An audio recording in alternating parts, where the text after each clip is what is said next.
தமிழகத்தில் சாதி ரீதியிலான பிரச்சினை இன்றும் உள்ளதாக மத்திய நிதியமைச்சர் நிர்மலா சீதாராமன் தெரிவித்துள்ளார்.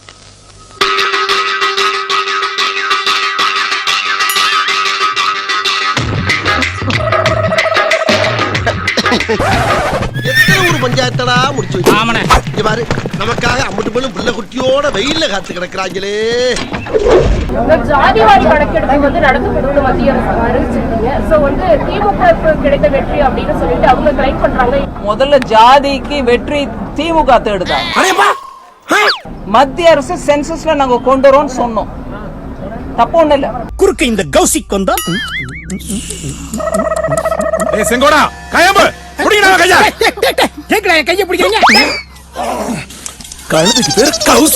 ஆனா அது எங்களுடைய வெற்றி எப்படின்னு சொன்னா ஜாதிய பத்தி பேசவே கூடாது. டிஎம்கேல சாரு அவர் பெரிய சாருங்க. சார பத்தி சொல்றதுன்னா ஒரு பெரிய புக்கே போடலாங்க. ஆனா அவரை பத்தி ஒரே லைன்ல சொல்றதுன்னா, கோயிலுக்கு போங்க, அனைத்து ஜாதியும் அர்ச்சகர் ஆகலாம் அப்படிங்கிற சட்டத்தை தமிழ்நாடு அரசு முதல்ல போட்டுச்சு. அதை எதிர்த்து வழக்கு போட்டவங்க மதுரையில உள்ள உங்க மாமாக்கள். இத சொன்னோன்னு உங்களுக்கு மூஞ்சில காரி துப்புறான்னு தோணுது. அதனால எல்லாத்துலயும் அரசியல் ரீதியா லாபத்தை தேடுறதுக்கு முயற்சி பண்ணக்கூடாது. கண்ணாடி சார் அது. தமிழ்நாட்டுல சமத்துவத்தை கொண்டாங்க. கொல்ல வேண்டியது சென்சஸ் வரும், எப்படியா இருந்தாலும் வரும், ஆனா வராது. அதுல இந்த டேட்டா வரும், எப்படியா இருந்தாலும் எல்லாருக்கும் அந்த டேட்டா வெளிப்படையா உதவுறதுக்கு தான் சென்சஸ் மூலமா எடுக்கிறோம். பயங்கரமான மனித நேயமடா உங்களுக்கு. 2031 நாங்க எடுப்போம். எப்ப? 2031 நம்பிக்கை இல்லையா? அதுக்கு இப்பவே அனௌன்ஸ்மெண்ட், பீகார் எலெக்ஷன் ஒட்டி அதற்காக இப்போ ஒரு அனௌன்ஸ்மெண்ட் கொடுத்திருக்காங்க. புரிஞ்சு போச்சு. ஏழு இடத்துக்கு அமனத்தோட போகுதுன்னு எங்களுக்கு தெரியாதாக்கு. ஆனா உண்மையிலேயே காசு எடுப்பாங்களா அப்படிங்கிறது கேள்வி. பல பேர் எடுக்க மாட்டாங்க. அதை எடுத்தாக்கா டப்பா டான்ஸ் ஆடிடும். அப்புறம் 3% எப்படா இத்தனை பெர்சன்டேஜ் உள்ள போய் உட்காந்துருக்கீங்க பார்லிமெண்ட்டுக்குள்ள? என்னையா பேசிக்கிட்டு இருக்கா? 3 வேளை சோத்து போட வச்சிட்டு போயிடாதியா? நூலை பிடிச்சி நம்மளே கேள்வி கேட்டுருவாங்க அப்படிங்கிற பயம் அவங்களுக்கு உண்டு. அதனால இந்த காஸ்ட் சென்சஸ் என்பது கண் துடைப்பு தான். கடைசி வரைக்கும் ஒன்றிய அரசு செய்யாது. இதெல்லாம் வேஷமா என்ன மோசமா? அதனால இதுல உடனே ஒரு குயுக்தி அதை திருப்பிக்கிட்டு நாங்க போராடினதால தான் எங்களுக்கு வந்துச்சுன்னு சொல்ல வேணாம். ஆமா, நீ எல்லாம் எந்த தைரியத்துல இப்படி சொல்லிட்டு இருக்க? மாவளே ஒண்ணலாம். இன்னைக்கும் நான் தெருவுல போகும்போது போர்டு பாக்குறேங்க, ஜாதி பேருடன் பேரு இந்த தமிழ்நாட்டுல இன்னைக்கும் இருக்குது. நீயாடா ஜாதியின் பேர்ல தெருக்கள் பேர் இருப்பது அவங்களுக்கு பிடிக்கல. அதை பார்த்தோன்னே அவங்களுக்கு கோவம் வந்துருச்சு. என் உடம்பு துடிக்குதுயா. இந்த தேசத்துக்காக, இந்த நாட்டுக்காக நான் ஏதாவது ஒண்ணு செய்யணுமையா? ஒண்ணே ஒண்ணு நீ செய்யலாம். சொல்லுங்கய்யா. இந்த நாட்டை விட்டே ஓடி போயிரு. போரூர் பக்கத்துல காரப்பாக்கம்னு இடம் இருக்கு. அந்த காரப்பாக்கம்ல ஜாதியின் பேர்களில் தெருக்கள் இருக்கக்கூடாதுன்னு பேசினாதான் வர்ணத்தின் பேர்லயே இருக்குங்க. ஜாதியின் பேரை பார்த்தாலே அம்மா அவ்வளவு கோவப்படுறாங்கனாக்கா, வர்ணத்தின் பேர்ல இருந்துச்சுனாக்கா அம்மாவுக்கு எவ்வளவு கோவம் வரணும்? என் முகத்துல காரி துப்புனாலும் எனக்கு அப்ப இது மட்டும் இல்ல, வீடு டூலெட் போர்டு போட்டுருந்துச்சு. பிராமினா அப்படின்னாரு. இல்லை பிராமின்லாம் இல்லை அப்படின்ற மாதிரி சொன்னேன். இல்லை சொன்னோன்னா வெளில வாங்க அதில் பிராமின் ஒன்லின்னு போட்டிருக்குல்ல அப்படிங்கிற மாதிரி கேட்டேன். அவங்க வெளில வாங்கன்னு அது ட்ரீட் பண்ண விதமே மாறிச்சு. வெளில வாங்கன்னு சொல்லி அப்படியே வெளில போயாச்சு. போனேன். அப்ப பப்ளிக்கா வீட்டு கேட்டுக்கு முன்னாடி பிராமின் சொல்லி டூலெட் பிராமின் சொல்லி பிராமின்ஸுக்கு மட்டும்தான் என் வீடை கொடுப்பேன் அப்படின்னு ஒரு சாதி வெறியோட ஒருத்தவங்க போடுறான்னா உனக்கு எவ்வளவு நெஞ்ச எழுத்தம் இருக்கும், எவ்வளவு திமிரு இருக்கும், என்ன தெனாவட்டம் இருக்கும், எவ்வளவு சாதி திமிர் இருக்கும் உனக்கு. எதுக்குங்க அதான் சர்வத்தையும் அடக்கிட்டீங்க? மறுபடியும் எங்க வீட்டு பிள்ளை எம்ஜிஆர் மாதிரி எதுக்கு பெல்ட் எல்லாம் கழட்டிக்கிட்டு? கோயம்புத்தூர்ல கூட அந்த ரயில்வே ஸ்டேஷன் பக்கத்துல பிராமின் ரெஸ்டாரண்ட் ஒரு வெஜ் அப்படின்னு போர்டு போட்டிருக்கு. அங்கிட்டு போயிட்டு இந்த போர்டை முதல்ல தூக்குங்க. அத்திம்பேர் சோத்த தானே திங்கிறீங்க, அறிவு இருக்கா இல்லையா? அத்திம்பேர் உங்களுக்கு இருக்கா இல்லையா சொல்லுங்க. இருந்ததுனாக்கா அப்படி வைக்க கூடாது இல்ல? பிராமின்னு கொண்டு வைப்பீங்களா? பேசுறா போ பேசு. நான் வாய் பேச மாட்டேங்குது. வாய் எங்க காணோம்? சொன்ன வாய் மட்டும் இல்ல, நிறைய இடங்கள்ல ஐயங்கார் காப்பின்னு போட்டு வச்சிருக்காங்க. அது என்ன ஐயங்கார் காப்பி? ஐயர் காப்பி, கும்பகோணம் ஐயங்கார் பில்டர் காப்பின்னு இது போற வழியில தான் நிறைய இடத்துல போட்டு வச்சிருக்காங்க. ஊமையா மௌன விரதமா? ஏன் அது இப்ப பாருங்க, போர்டுல ஜாதி பேர் இருந்தாலே அவ்வளவு கோவப்படுறாங்க.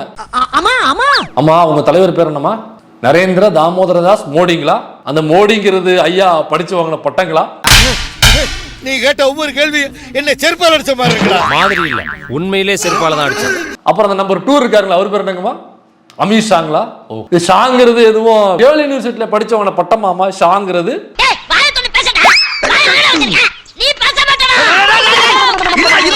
இல்ல தெரியாம கேட்கிறேன். எனக்கா போர்டுல இருந்தாலே அவ்வளவு கோவப்பட்டு பிரஸ்ல சொல்றேன். நீங்க உங்க கட்சியினுடைய பிரைம் மினிஸ்டர் பேருக்கு பின்னாடி ஜாதி பேரை வச்சிருக்காரு, உள்துறை அமைச்சர் பேருக்கு பின்னாடி ஜாதி பேரை வச்சிருக்காரு, உங்க கட்சியில் உள்ள ஒட்டுமொத்த எல்லாருமே பேருக்கு பின்னாடி ஜாதி பேரை வச்சிருக்காங்களே, அதுக்கு என்ன பண்ணுவீங்க? ஐயோ இவ்வளவு ஜாதி பேரா, கட்சி விட்டு வந்துருவீங்களா? இல்ல ஜாதிக்கு எதிரானவரா நீ கட்சி விட்டு வந்துடணும். தீப்பொறி இப்ப நீ ஆவேசப்பட்டு வெளியே போன சோத்துக்கு பிச்சை எடுக்கணும். இப்ப சொல்லு, சோறா சுரணையா? சோறுதான்.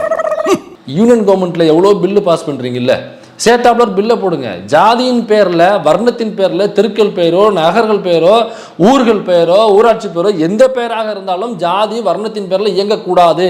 அப்படி ஒருவேளை போர்டு வைத்திருந்தால் அவர்களுக்கு ஃபைன் போடப்படும், அல்லது அந்த கடைக்கான உரிமம் ரத்து செய்யப்படும். அப்படி வைக்க கூடாதுன்னு ஒரு சட்டத்தை போடுங்க, முடிஞ்சு போச்சு இல்ல.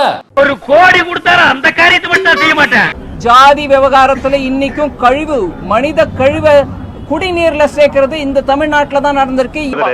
ஒன்னா ஆளாவது வளரணும், இல்ல அறிவாவது வளரணும், ரெண்டு வளரலன்னா எப்படி? வேங்கை வேலை நடந்ததுக்கு நாமளும் எதிர்ப்பு தான் தெரிவிக்கிறோம். இங்க உள்ள கம்யூனிஸ்ட் இயக்கங்கள்ல இருந்து, விசிகாவில இருந்து, இங்க உள்ள பெரியார் அமைப்புகள்ல இருந்து, முற்போக்கு சக்திகள் அனைத்துமே அங்க நடந்த அந்த ஜாதியை தீண்டாமைக்கு, அந்த வன்கொடுமைக்கு ஆதரவாக யாரும் தேசிய கொடியை தூக்கி கொண்டு, எப்படி காஷ்மீர்ல அந்த ஆசிஃபா என்கிற சிறுமியை கூட்டு பாலியல் உள்ளுறவு செஞ்சு கொன்னு கொலை பண்ணி தூக்கி கொண்டு போய் வீசினாங்களோ, அதற்கு குற்றம் சாட்டப்பட்ட அந்த குற்றவாளிகள் இருக்காங்கல்ல, அந்த குற்றவாளிகளை காப்பாற்ற வேண்டும், அவர்களை கைது செய்யக்கூடாது என்று உங்கள் கட்சியை சார்ந்தவர்கள் தேசிய கொடியை தூக்கிட்டு கோஷம் போட்டு போனாங்கல்ல, அந்த மாதிரி யாரும் இங்க வேங்கை வயலில் நடந்த குற்ற செயலுக்கு குற்றவாளிகளை நீங்க காப்பாற்றணும், அல்லது அப்படியாப்பட்ட சம்பவம் அற்புதமான சம்பவம் அப்படின்னு சொல்லிட்டு யாரும் உங்களை மாதிரி இங்க கொடியை தூக்கிட்டு கோஷம் போட்டு போகல.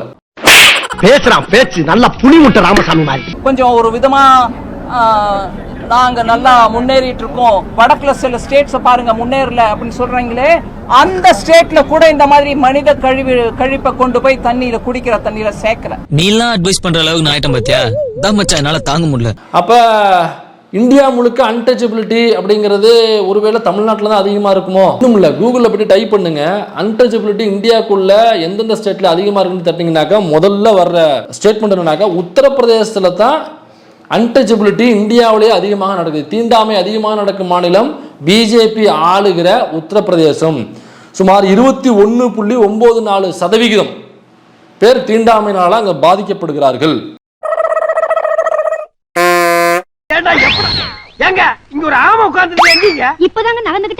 கிரைம்ஸ் அகைன்ஸ்ட் ஷெட்யூல்டு காஸ்ட், இது பிரபல பத்திரிகையில் உள்ள வந்தது, டைம்ஸ் ஆஃப் இந்தியாவில் வெளியில வந்த புள்ளி விவரம். இதுல முதல் இடத்துல இருக்கிறது யாருன்னாக்கா உத்தரப்பிரதேசம். 11,829 கிரைம் ஃபைல் ஆயிருக்கு. இதெல்லாம் பிஜேபி ஆளுகிற மாநிலங்கள். 11,000, 6,000, 5,000 அப்படின்னு. மானங்கெட்ட சங்கிகளே, சூடு இருந்தால் சொரணை இருந்தால் தூக்கு போட்டு சாவுங்க. மானங்கெட்ட சங்கிகளே. அதிகமாக தீண்டாமையை ஃபாலோ பண்றது பிராமின்ஸ் அப்படின்னு இந்த ரிப்போர்ட் சொல்லுகிறது. இதெல்லாம் ஹிஸ்டரி, பின்னால பேசுவாங்க. அதாவது 3% மட்டுமே உள்ள இந்த பார்ப்பனர்கள் நடக்கிற 100 தீண்டாமை கொடுமைகள்ல 52 இவங்களே பண்றாங்க. என்ன சார், எங்க மேல சந்தேகப்படுறீங்க? உங்களா சந்தேகப்படக்கூடாதியா, பார்த்த உடனே சுட்டு கொன்றுக்கணும். அப்ப இங்க இந்தியாவில், தமிழ்நாட்டில் மட்டும் இல்ல, ஒட்டுமொத்த இந்தியாவிலையுமே இந்த தீண்டாமை அதிகமாக இருக்கு அப்படின்னாக்கா யாரு காரணம் என்பதை நான் சொல்லி உங்களுக்கு தெரிய வேண்டிய அவசியம் இல்லைன்னு நினைக்கிறேன். ஏயா வந்ததும் சுத்தத்தை பத்தி வாய் கிளிய பேசுன, வேற எது கிளியனுங்கிறேன்? இப்ப எது கிளியுதுன்னு பாரு. உடனே வந்துருவாங்க. என்ன பண்ணா, நீங்க சாதியை ஒழிச்சிட்டீங்களா? ஒரு நாளும் தமிழ்நாடு சாதியை ஒழித்துக்கு ஏதாவதுக்கான விஷயத்தை முடித்து விட்டோம் என்று அறிவிக்கல. பிற மாநிலங்களை விட பல இடங்களுக்கு முன்னேறி வந்திருக்கணும். சமூக நீதி பேசுகிற வகையில் ஒரு பெட்டர் இம்ப்ரூவ்மெண்ட் நோக்கி நகர்றோம். நமது பக்கத்து மாநிலங்கள் எடுத்துக்கோங்க, இன்னும் அவங்க பேருக்கு பின்னாடி அவங்களுடைய ஜாதியை போட்டது வழக்கமா இருக்கு. ஆனா நம்ம தமிழ்நாட்டுல என் பேர் என்ன கேட்டா ஆரி அர்ஜுனன் சொல்றேன், உங்க பேர் கேட்டா விஷயம் சொல்றீங்க, தம்பி பேர் என்ன கேட்டா இங்க யாரும் இருக்கிறோம் சொல்ல போறாங்க. ஆனா யாரும் தன் பேருக்கு பின்னாடி ஒரு பெரிய அடையாளத்தை சுமக்கிறது முற்றிலுமாக இல்லைன்னு சொல்ல முடியாது, முற்றிலுமா தவிர்க்கப்பட்டுக்கிட்டு இருக்கு. அது ஒரு பெரிய மாற்றம். அதனால இந்த விஷயத்துல அரசியல் ரீதியா பார்க்காம, இதனால நம்ம அதுல இருந்து வரக்கூடிய டேட்டாவை வச்சுக்கிட்டு பின்தங்கி இருக்கிறவங்களுக்கு எப்படி இன்னும் வாய்ப்புகள் கொடுக்க முடியும்ன்றத பத்தி யோசிக்கணுமே தவிர, கொஞ்சம் நாங்க வென்றோம் நீங்க தோத்தோன்ற அந்த பேச்சை கொஞ்சம் விட்டுறணும். அம்மா தயவு செஞ்சு மன்னிச்சிருங்கம்மா, என்னை மன்னிச்சிருங்க. நான் பொம்பளை ரொம்ப மதிக்கிறேன், ஆனா இப்ப எனக்கு வேற வழியே இல்லம்மா.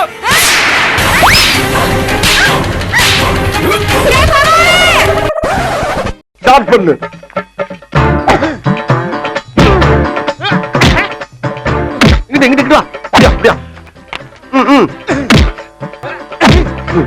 படைக்கலடி மண்டையில மட்டும் அடிச்சிடாத குலக்கேசல் உள்ள போயிருவேன்.